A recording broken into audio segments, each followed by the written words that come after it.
আমি আমার বাথরুমের চাপ না সহ্য করতে পেরে আপনাদের বাথরুমে যাই। এরপর যখন আমি বাথরুম থেকে বের হই, উনি আমার সাথে শারীরিক নির্যাতন করে। আপনি যদি সঠিক সময় না আসতেন, আমার সর্বনাশ হয়ে যেত।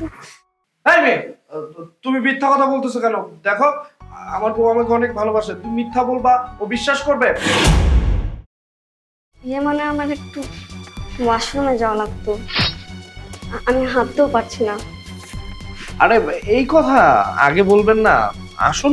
এই লোককে দেখে তো সুবিধার মনে হচ্ছে না, না জানি আজকে কপালে কি আছে। তাছাড়া অন্য কোনো অপশনও নেই। আর একটু হলে পুরো কাম সারা হয়ে যাবে। যা আছে কপালে, আগে ওয়াশরুমে যাই। কি ভাবছেন?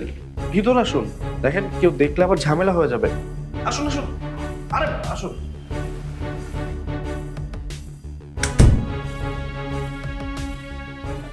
ওয়াশরুম ওই যে ওই পাশটাতে যান।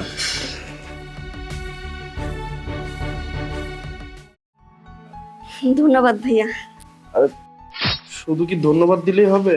দেখো, আমি তোমার এত বড় একটা উপকার করে দিলাম, তুমি আমার খেদমত করবে না? শোনো, আমার বাসায় না কেউ নাই, শুধু আমি আর তুমি আছি। আমাকে একটু খেদমত করো না। প্রত্যেকদিন এক জিনিস খাইতে খেতে আর ভালো লাগতেছে, একটু ডিফারেন্ট টেস্ট করি। চলো, আমাকে একটু সময় দাও। আপনি সব কি করছেন ভাইয়া? আমি আপনার বাসায় হেল্পের জন্য আসছি আর আপনি আমার সাথে জোরাজোরি করতেছেন। আমি কিন্তু চিৎকার করব। ছোট, চিৎকার করে কোনো লাভ হবে না। আশেপাশে কেউ নাই, কেউ তোমার চিৎকার শুনবে না। আমি যেটা বলতেছি সেটাই শোনো। এ কি, আপনি সব কি করছেন? বাঁচাও, ছাড়েন আমাকে, বাঁচাও। এসব কি হচ্ছে? আপু, আমি আপনাদের বাসায় ওয়াশরুম ব্যবহার করতে আসছিলাম। এরপর আপনার হাজবেন্ডকে আমি জিজ্ঞাসা করি যে বাসায় কোনো মহিলা মানুষ আছে কিনা। সে বলে আপনি নাকি বাহিরে গিয়েছেন, কিছুক্ষণ পরেই চলে আসবেন। আমি আমার বাথরুমের চাপ না সহ্য করতে পেরে আপনাদের বাথরুমে যাই। এরপর যখন আমি বাথরুম থেকে বের হই, উনি আমার সাথে শারীরিক নির্যাতন করে। আপনি যদি সঠিক সময় না আসতেন, আমার সর্বনাশ হয়ে যেত। এই মেয়ে, তুমি মিথ্যা কথা বলতেছো কেন? দেখো, আমার বউ আমাকে অনেক ভালোবাসে, তুমি মিথ্যা বলবা ও বিশ্বাস করবে? তুমি আমাকে পুরো ট্র্যাপে ফেলার চেষ্টা করতেছো, তাই না? জান, এই নষ্ট মেয়ের কথা বিশ্বাস করো না, ও একটা নষ্ট মায়া।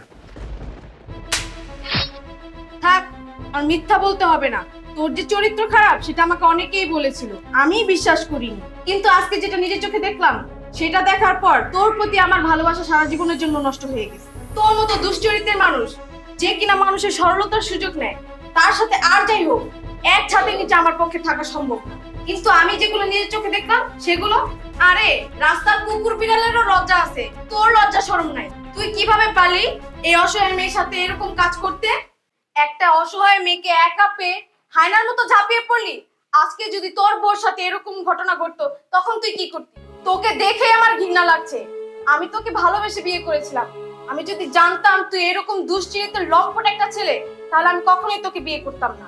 আর এসব কিছু দেখার পর তোর সাথে আমার সংসার করা সম্ভব না, আর একসাথে থাকাও সম্ভব না। দেখো, তুমি ভুল বুঝতেছো, ঠান্ডা মাথায় আমার কথাটা শোনো। আমি থাকা সত্ত্বেও তোর অন্য মেয়ের প্রতি ভালোবাসা জাগে। আমাকে ভালো লাগে না আমাকে বলেই দিতি, তাহলে আমি তোকে কবে ছেড়ে চলে যেতাম। তাই তো আমি বেশ কিছুদিন ধরে ফলো করছি। আমি বাসা থেকে বের হলে তুই অনেক খুশি হস, আর আমি বাবার বাড়িতে গেলেও আমাকে কোনো কল দিস না। আর তুই এগুলোরই সুযোগে থাকিস, তাই না? তোর সাথে আমার সংসার করা সম্ভব না। আমি এক্ষুনি তোর বাসা থেকে বের হয়ে যাচ্ছি। তুই তোর ডিভোর্স লেটার সময় মতো পেয়ে যাবি। তোর মতো লম্পটের সাথে সংসার করার থেকে সারা জীবন বিধবা থাকা অনেক ভালো। আপু চলেন, আমি আপনার বাসায় এগিয়ে দিয়ে আসছি। বন্ধুরা, আমাদের ভিডিওটি কেমন লেগেছে অবশ্যই কমেন্টে জানাবেন। আর ভিডিওটা লাইক, কমেন্টস এবং শেয়ার করে দিবেন। আর নিত্য নতুন ভিডিও পেতে আমাদের পেজটা অবশ্যই ফলো করে দিবেন।